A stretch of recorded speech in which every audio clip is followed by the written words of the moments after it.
మనలో చాలామందికి type 1 diabetes అంటే ఏంటో తెలీదు. ఇంకొంతమంది టైప్ 1 డయాబెటీస్ అంటే ఈ రోజుల్లో కామన్ కదా అంటారు. కానీ నిజంగా టైప్ 1 డయాబెటీస్ ఫేస్ చేసే వాళ్ళకే తెలుసు ఆ ప్రాబ్లమ్స్ ఏంటో, ఆ వెనుకుండే బాధ ఏంటో. ఆడుతూ తిరగాల్సిన ఏజ్‌లో వాళ్ళు ఎంతో పెయిన్‌ని అనుభవిస్తున్నారు. అలాంటి ఒక రోజుని నేను మీకు చూపిస్తున్నాను. ప్లీజ్ మీరు నెగెటివ్ కామెంట్స్ చేసేలా ఉంటే ఈ వీడియోని ఇక్కడితో చూడడం ఆపేయండి. హాయ్ అండి, గుడ్ మార్నింగ్ అందరికీ. ఇవాళ అయితే మేము లవ్లీకి బ్లడ్ టెస్ట్లు చేయించడానికి డైట్ హాస్పిటల్కి వెళ్తున్నాం అనమాట. అయితే ఇదిగో చూసారు కదా, ఇది లవ్లీకి ఏ ఏజ్లో షుగర్ వచ్చిందో అని అడుగుతున్నారు కదా. తనకి 2.5 years ఏజ్లో వచ్చింది. సో తన ఏజ్ కూడా ఇక్కడ 2 years అని ఉంటుంది. అయితే ఇప్పుడు తనకి ఏమేమి టెస్ట్లు ఉంటాయి అంటే తన హెచ్బి, అలాగే HbA1c, ర్యాండమ్ షుగర్స్, తనకి ఫుడ్ తినకముందు షుగర్ ఎలా ఉంది, తిన్న తర్వాత షుగర్స్ ఎలా ఉన్నాయి, అలాగే కిడ్నీ ప్రొఫైల్, యూరిన్ ప్రొఫైల్ ఇవన్నీ ఉంటాయన్నమాట. థైరాయిడ్, ఇవన్నీ టెస్టులు చేయించాలి. అన్నీ ఒకేసారి ఎందుకు చేస్తున్నారంటే 3 monthsకి ఒకసారి ఇవన్నీ కామన్గా చేయించాలి. ఈ థైరాయిడ్ కూడా 3 monthsకి ఒకసారి చేయించాలన్నమాట. సో మేము ఇప్పటికే చాలా లేట్ చేసాము చేయించడం అనేది. 3 months కాదు, 6 months దగ్గర అయిపోయిందనమాట. ఇది చాలా లేట్ అయిపోయింది. అంటే కొంచెం ఫైనాన్షియల్ ప్రాబ్లం వలన మేము లవ్లీకి చేయించలేదు. తను బాగానే ఉంది కదా అన్నట్టు లైట్ తీసుకున్నాము. ఇంక ఇవాళ అయితే వెళ్తున్నాం అనమాట. రిపోర్ట్స్ అనేవి ఎలా ఉన్నాయి ఏంటి అనేది నేను తర్వాత అయితే చూపిస్తాను మీకు. ఫస్ట్ అయితే మార్నింగ్ ఇంకా తను నిద్ర లేవలేదు. ఇప్పుడు తను ఫాస్టింగ్ పీపీ అంటే తను ఫుడ్ తినకముందు ఎలా ఉన్నాయి తన షుగర్స్ అనేది ఇప్పుడు మేము తీసుకువెళ్ళి చెక్ చేయిస్తున్నాము. మనము ఎప్పుడు గ్లూకోమీటర్తో చెక్ చేస్తాం కదా, కానీ ఈ బ్లడ్ టెస్ట్లప్పుడు అలా చేయకూడదు. డైరెక్ట్గా మనము వైల్లోకి బ్లడ్ని తీస్తారు. దాని నుంచి మనము ఇవాళ అయితే షుగర్స్ తెలుసుకుంటాం అనమాట. ఎందుకంటే మనకి గ్లూకోమీటర్లో కూడా కొంచెం హై కానీ లో కానీ చూపిస్తూ ఉంటాయి షుగర్స్. మరీ అంత దారుణం కాదనుకోండి. దానికి దీనికి ఒక 20, 30 లేదంటే ఒక 50 లోపు చేంజెస్ ఉంటాయన్నమాట. అందుకోసం ఇప్పుడు వైల్ ద్వారా తీసిన బ్లడ్తోనే చేస్తారు ఎంత షుగర్స్ ఉన్నాయని. ఇప్పుడైతే టైము 7:15 అలా అయ్యింది. లవ్లీ ఇంకా నిద్ర లేవదు. లవ్లీ అయితే 8:30 అలా లెగుస్తుంది. ఎందుకంటే తను స్కూల్కి కూడా వెళ్ళట్లేదు కదా ప్రజెంట్, అందుకోసము. సో మేమైతే ఇప్పుడు తన్ని నిద్ర లేపి తీసుకుని వెళ్తున్నాం అనమాట. ఓకే గైస్, కంటిన్యూ అవుతుంది వీడియో అయితే, మీరైతే చూసేయండి. చిట్టల్లి, లవ్లీ, చిన్ని పండు లేచాడు, బంగారం.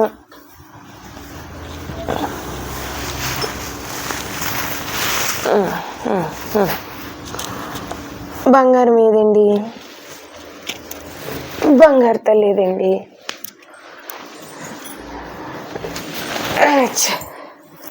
చిన్ని బంగారం, గుడ్ మార్నింగ్. డాడీ దగ్గరికి వెళ్ళిపోతాడా? డాక్టర్ దగ్గరికి ఏ ఫీవర్గా అనిపిస్తుందా? సరే.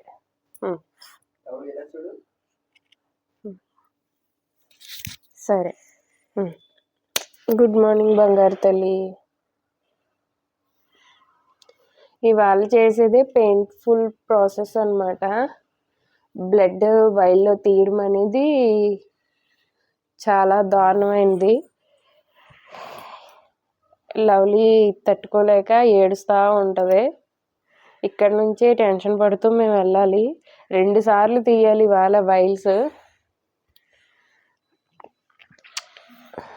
ఎంతవరకు లవ్లీ సపోర్ట్ చేస్తుందో చూడాలి.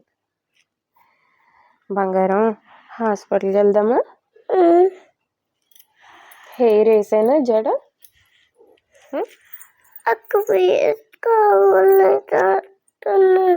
డాక్టర్ ఇప్పుడు ఈ టెస్ట్లన్నీ ఎందుకు చేయిస్తున్నాము అంటే టైప్ 1 డయాబెటీస్ ఉన్న వాళ్ళకి ఆర్గాన్స్ కూడా డ్యామేజ్ అవుతూ ఉంటాయి. ఎవ్రీ 3 monthsకి ఒకసారి ఈ టెస్ట్లు చేయించడం వలన బ్లడ్లో షుగర్ లెవెల్స్ని బట్టి వాళ్ళ ఆర్గాన్స్ ఎంతవరకు హెల్తీగా ఉన్నాయి అనే విషయం అయితే తెలుస్తుంది. ఒకవేళ మనకి ఏమైనా ప్రాబ్లం వచ్చినా 3 monthsలో డ్యామేజ్ అయినంతా కూడా మళ్ళీ తిరిగి రికవరీ అవ్వడానికి వెంటనే మెడిసిన్ కూడా యూస్ చేసే ఛాన్స్ ఉంటుంది కదా. సో అందుకోసం 3 monthsకి ఒకసారి ఒకసారి ఈ టెస్టులు చేయించాలి. కానీ మేము మా దగ్గర మనీ లేక 6 మంత్స్ డిలే చేసేసాము. ఇప్పుడు చేయించడానికి వెళ్తున్నాము. లవ్లీ ఎంతవరకు సపోర్ట్ చేస్తుందో తెలీదు. మేమైతే లవ్లీని కాకినాడ డైట్ హాస్పిటల్లో అయితే చూపిస్తున్నాము. దీని అడ్రస్ వచ్చేసి కాకినాడ బస్ కాంప్లెక్స్కి వెళ్ళే దారిలో ఎడమ చేతి పక్కన రూట్లోకి వెళ్తే నారాయణ జూనియర్ కాలేజ్ ఉంటుంది. దాన్ని కొంచెం దాటి వెళ్తే ఉంటుందన్నమాట ఈ డైట్ హాస్పిటల్. లవ్లీ అయితే హాస్పిటల్ దగ్గరికి రాగానే హాస్పిటల్ని అయితే గుర్తుపట్టేసింది. 6 మంత్స్ అయినా కానీ మర్చిపోలేదనమాట. నేను హాస్పిటల్ లోపలికి రాను, నాకు ఇంజెక్షన్ చేసేస్తారు అని ఏడుస్తుంది. లవ్లీ దృష్టిలో ఏంటంటే ఈ హాస్పిటల్కి ఎప్పుడు వచ్చినా సరే తనకి ఇంజెక్షన్ చేసేస్తారు అని మైండ్లో అలా గుర్తుపెట్టేసుకుంది. నిజానికి మేము ఈ హాస్పిటల్కి వచ్చేదే తనకి బ్లడ్ టెస్ట్లు చేయించడానికి. ఆ విషయం లవ్లీకి ఇంకా తెలియలేదనమాట. అందుకే ఇంజెక్షన్ అనుకుంటుంది ఆ బ్లడ్ తీసే ప్రాసెస్ని. ఇంకా మా టర్న్ రావడానికి కొంచెం టైం పడితే వెయిట్ చేసి ఇంకా మా టర్న్ వచ్చాక మేము లోపలికి అయితే వెళ్ళాము. ఇక్కడ ఉన్న వాళ్ళకైతే లవ్లీ ఆల్రెడీ తెలుసు. సో ఏంటంటే వాళ్ళందరూ కూడా లవ్లీ దగ్గరికి వచ్చి కాసేపు టైం స్పెండ్ చేసి తనతో మాట్లాడించి ఆడించి బ్లడ్ తీయడానికి అయితే ప్రిపేర్ అయ్యారు. కానీ లవ్లీకి చేతి మీద ఉండే నరాలు అయితే అంతగా కనిపించవు. డాక్టర్ కూడా ఇంతకుముందు సిలైన్ పెట్టడానికి చాలాసార్లు ట్రై చేసినప్పుడు ఆ చేతి మీద ఉండే నరాలు కనిపించక చాలా కష్టమయ్యేది పెట్టడానికి. ఇదైతే చాలా పెయిన్ఫుల్ ప్రాసెస్. తను ఏడ్చేటప్పుడు నా ఫేస్ వంక చాలాసార్లు చూసింది. మమ్మీ నువ్వు ఏం చెయ్యట్లేదు ఏంటి మమ్మీ అని. అసలు నాకు ఆ టైంలో ఏం మాట్లాడాలో కూడా తెలియలేదనమాట లవ్లీతోని. అర్థం చేసుకునే కూతుర్నిచ్చినందుకు ఆ దేవుడికి కృతజ్ఞత చెప్పాలా, లేదంటే తన జీవితానికి ఇంత పెయిన్ ఇచ్చినందుకు అసలు ఆ దేవుడిని ఏమనాలో నాకైతే అర్థం కాలేదు. కానీ లవ్లీ అయితే ఏడ్చినంతసేపు ఏడ్చి తర్వాత కాసేపటికి కొంచెం కామ్ అయిపోయింది. ఉన్నట్టుండి మాత్రం డల్గా అయిపోయిందనమాట. ఇంకా నన్ను బయటకు వచ్చాక మమ్మీ చాక్లెట్ ఇస్తానన్నావు కదా అని అడిగింది. నేను ఇవ్వకూడదు కదా, సో అందుకని చెప్పి చాక్లెట్ ఇవ్వలేను కానీ నిన్ను పార్క్కి తీసుకెళ్తాను అని చెప్పాను. సరే అలాగే అన్నది. ఇంకా వెంటనే ఒప్పుకుంటుంది నేను ఏం అడిగినా కానీ. అసలు అడ్జస్ట్ అవ్వడం అనేది మనమే చెయ్యము, కానీ లవ్లీ ఎంత చక్కగా అర్థం చేసుకొని అడ్జస్ట్ అవుతుందో. ఇంకా పార్కుకి వచ్చిన తర్వాత ఆ పెయిన్ అంతా మర్చిపోయిందనమాట. తనకు అప్పటికే కొంచెం షుగర్ అనేది డౌన్లో ఉంది. అయినా సరే నేను ఆడుకుంటాను కొంచెం సేపు ప్లీజ్ అని అడిగింది. సర్లే ఇంత పెయిన్ అనుభవించింది కదా కొంచెం ఆడుకొనిద్దాము అని చెప్పి ఒక 2 రౌండ్స్ అయితే ఇలాగ ఆడుకొనిచ్చి కొంచెం ఉయ్యాలు ఊగిన తర్వాత అప్పుడు ఇంటికి తీసుకుని వెళ్ళిపోయాము. మిగిలిన పిల్లలు వాళ్ళ లైఫ్లో ఎంతో చక్కగా ఆడుకుంటూ ముందుకు వెళ్తున్నారు. కానీ లవ్లీ మాత్రము ఇంగో తన బాధనంతటిని పోగొట్టుకోవడానికి ఇలా ఆడుకోవడానికి అప్పుడప్పుడు వస్తూ ఉంటుందన్నమాట. తన్ని డైలీ ఆడిపించడానికి తీసుకెళ్దామన్నా కానీ తనకి ఏమైనా చిన్న గాయమైనా దాని రిజల్ట్ అనేది చాలా పెద్దగా ఉంటుంది మాకు. అందుకోసము ఇంకా తీసుకెళ్ళము ఎక్కడికిని. ఇంటికి వచ్చిన తర్వాత లవ్లీకి అయితే ఇన్సులిన్ ఇస్తున్నాము. కొంతమంది నన్ను కమెంట్స్లో అడిగారు ఇన్సులిన్ ఇచ్చేటప్పుడు లవ్లీకి పెయిన్ కలగదా అని. తను తన ఫేస్ని ఎలా కవర్ చేసుకుంటుందో చూస్తున్నారు కదా, దాన్ని బట్టే మీరు అర్థం చేసుకోవాలి తనకి ఆ పెయిన్ అనేది ఎంతగా అనిపిస్తుందో. ఆ చేతులతో దాచుకుంటుంది ఆ పెయిన్ అంతటిని తన ముఖంలోనే దాచేస్తుంది అనమాట, మాకు కనిపించకుండాని. ఇంకా ఆ తర్వాత లవ్లీకి అయితే టిఫిన్ పెట్టాము. ఈరోజు లవ్లీకి ఎలా వీలుంటే అలాగే కూర్చోబెట్టి తినిపించామన్నమాట. తను ఇవాళ నేను కార్టూన్ చూస్తాను అంది. సరే అని కార్టూన్ పెట్టి ఇంకా మంచం మీదే తినిపించాము. మళ్ళీ మీరు కమెంట్స్లో అనకండి మంచం మీద తినద్దు అది మంచిది కాదు అని. నా కూతురు ఇంతకంటే ఇంకా అనుభవించేది ఏమీ లేదు తన జీవితంలోని. ఆల్రెడీ చాలా వరకు తన జీవితాన్నే కోల్పోయింది. ఇంకా ఏదో తను బతుకుతూ ముందుకు వెళ్ళడానికి ప్రయత్నిస్తుంది. తను ఇలాంటి టైంలో పేరెంట్స్ నుంచి తనకు నచ్చినట్టు ఉండాలి అనుకునేది మాత్రమే కోరుకుంటుంది. అందుకే తనకి ఎలా ఇష్టమో ఆ రోజు మేము అంతా అలాగే చేసామన్నమాట. ఇప్పుడు టిఫిన్ పెట్టేసిన తర్వాత మళ్ళీ 2 అవర్స్కి అయితే మేము మళ్ళీ బ్లడ్ ఇవ్వడానికైతే వచ్చాము. అయితే ఇప్పుడు కూడా లవ్లీ పాపం చాలా ఏడుస్తుంది. ఎందుకంటే మార్నింగ్ దానికంటే ఇప్పుడే ఎక్కువ పెయిన్ అనమాట. తనకి వెంటనే కనిపించక నరాలు 3 టైమ్స్ అయితే అలా గిచ్చాల్సి వచ్చింది, అంటే సూదిని గుచ్చాల్సి వచ్చింది. సో ఆ చెయ్యి అంతా పెయిన్ అయిపోయింది, చాలా ఏడ్చింది. ఇంకా బ్లడ్స్ అనేవి శాంపిల్స్ ఇచ్చేసిన తర్వాత నేనైతే ఇంకా లవ్లీని తీసుకుని ఇంకా లంచ్ పెట్టడానికి ఇంటికి వెళ్తున్నాము. అయితే అప్పటికే లవ్లీకి కొంచెం 2 అవర్స్ అయిపోయింది కదా, షుగర్ అనేది డౌన్ అవుతూ ఉంటుందన్నమాట. తనకి బ్లడ్ తీశారు కదా, ఏదైనా జ్యూస్ లాంటిది ఇప్పిద్దామని ఇక్కడికైతే వచ్చాను. నేను లవ్లీకి ఆరెంజ్ జ్యూస్ అప్పుడప్పుడు ఇస్తాను. ఆరెంజ్ జ్యూస్ ఇవ్వచ్చండి, కొంతమంది ఏంటంటే ఆరెంజెస్ కూడా తినకూడదు అనుకుంటున్నారు, ఎంచక్కా తినచ్చు. నేను లవ్లీకి ఆరెంజ్ జ్యూస్లోని షుగర్ ఐస్ వేయకుండా ఇస్తానన్నమాట. సో ఇప్పుడు కూడా అలాగే ఒక గ్లాస్ ఆరెంజ్ జ్యూస్ ఇప్పిస్తున్నాను, ఎందుకంటే బ్లడ్ అనేది ఇచ్చింది కదా, సో తనకి కూడా నీరసం ఉంటుంది అని. అయితే ఇక్కడ కాసేపు చైర్స్తో ఆడుకుంటుందన్నమాట. నేను చెప్పినట్టుగా ఆయన అయితే ఆరెంజ్ జ్యూస్ రెడీ చేసి ఇచ్చేశారు. మేము కూడా, నేను శ్రీను కూడా టిఫిన్ అనేది చేయలేదు. సో మేము కూడా ఆరెంజ్ జ్యూస్ తాగేసి ఇంక ఇంటికైతే మళ్ళీ వెళ్ళాము. ఎందుకంటే లవ్లీకి మళ్ళీ ఆఫ్టర్నూను ఇంజెక్షన్ చేసి తనకి ఫుడ్ పెట్టి మళ్ళీ రావాలన్నమాట. మాకు ఇల్లు దగ్గరగా ఉంది కాబట్టి మేము అన్ని రౌండ్స్ వేస్తున్నాం. కానీ ఇక్కడ చాలామంది ఏంటి అంటే మార్నింగ్ బ్లడ్ ఇచ్చిన తర్వాత అక్కడే టిఫిన్ చేసేసి 2 అవర్స్కి మళ్ళీ బ్లడ్ ఇచ్చేసి అక్కడే ఏవో ఒకటి తినేస్తూ ఉంటారు.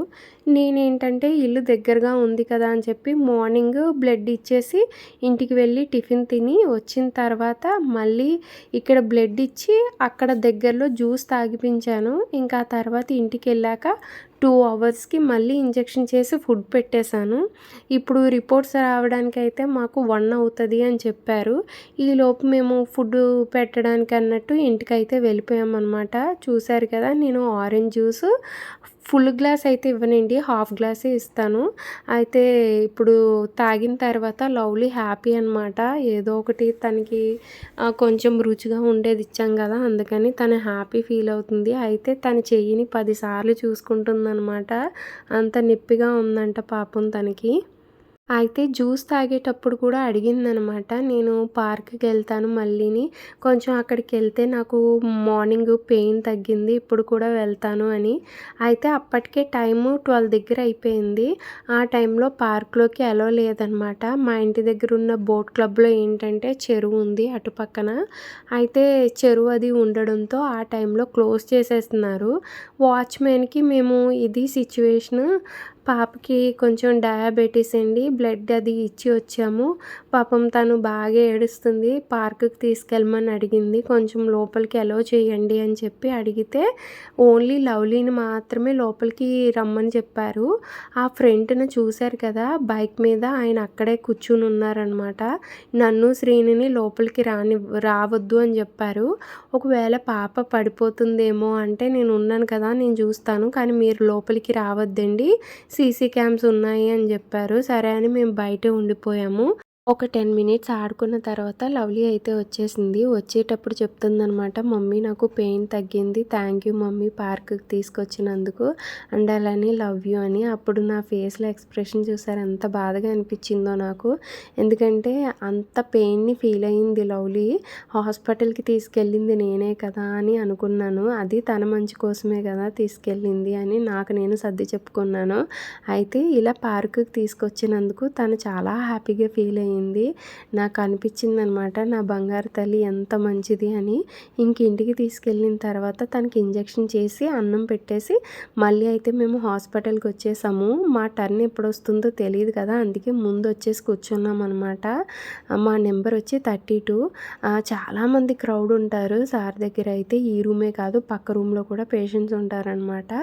ఇంకా మా టర్న్ రాగానే డాక్టర్ని అయితే మీట్ అయ్యాము. ఆయన అన్నారు, ఇంతకు ముందు కంటే కూడా లవ్లీ రిజల్ట్స్ అనేవి ఇప్పుడు చాలా బెటర్గా ఉన్నాయి అని. 6 మంత్స్ బ్యాక్ లవ్లీకి HbA1c 11 ఉండేది, ఇప్పుడు 9కి వచ్చిందనమాట. అలా 9కి రావడానికి నేనంటూ లవ్లీకి ఒక సపరేట్ డైట్ లాగా క్రియేట్ చేసుకుని పెట్టుకున్నాను. ఆ డైట్ ఏంటి అనేది నేను తర్వాత వీడియోస్లో అయితే చెప్తాను. అయితే నేను ఏం ఫాలో అయ్యాను, అసలు ఏమేం చేశాను, ఇదంతా సార్కి చెప్పాను. అందులో ఉన్న మిస్టేక్స్ని ఎలా రెక్టిఫై చేసుకోవాలో సార్ అయితే చెప్పారనమాట. ఈ టెస్ట్లు లవ్లీకి నేను చేయించింది. ఇన్ని టెస్టులు ఎందుకు చేయించారు అని అనుకోవచ్చు మీరు. ఈ టెస్టులన్నీ చేయించడం వల్లనే తను ఎంత హెల్తీగా ఉన్నది అనేది మనకి తెలుస్తుందనమాట. అయితే తన కళ్ళ చెకప్ అయితే చేయించమని చెప్పి ఇంకా డాక్టర్ గారు అదొకటి సజెస్ట్ చేశారు. ఇంకా ఫైనలీ మేమైతే ఇంటికి వెళ్ళిపోతున్నాం అనమాట.